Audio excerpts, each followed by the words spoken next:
Discipline comes from within. It's an internal force. Now, sure, of course, you can have discipline imposed on you by some person, like a drill instructor, or like that self-help guru on TV. But the reality is that type of discipline isn't the real type of discipline that we're talking about. That discipline isn't as strong. It won't survive that imposed discipline that someone else is putting on you. What you're looking for and what you're talking about and what you need is self-discipline. Now, self-discipline, as the very term implies, comes from the self. It comes from you. It comes from when you make a decision to be disciplined. When you make a decision to be better. When you make a decision to do more and to be more.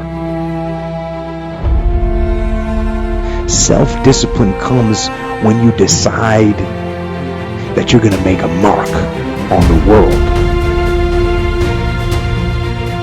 And if you think that you're not disciplined or you can't be disciplined, it's because you haven't yet decided to be disciplined.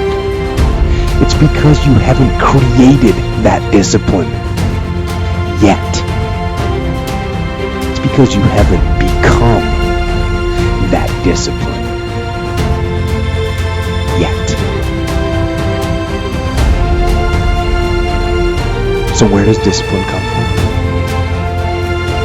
It comes from you. So make the decision. Make the commitment.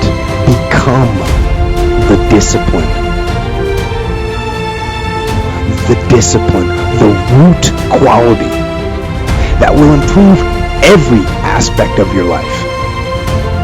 And it'll make you better and stronger and smarter and faster and healthier.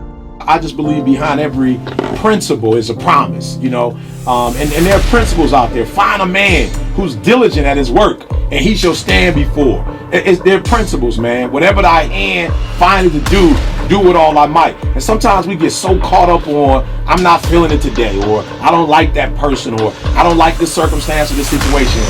You got to get mature, and you got to be at a place when you say you're gonna do something, no matter what happens, you do it.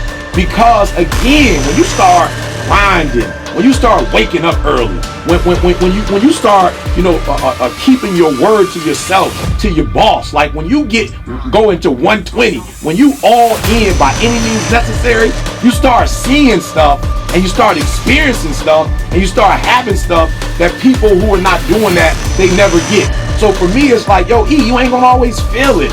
Like, you're not always gonna be happy. You're not always gonna be energetic. You're not always gonna be pumped up, right? So you gotta get past that, and you just gotta make that commitment to execute.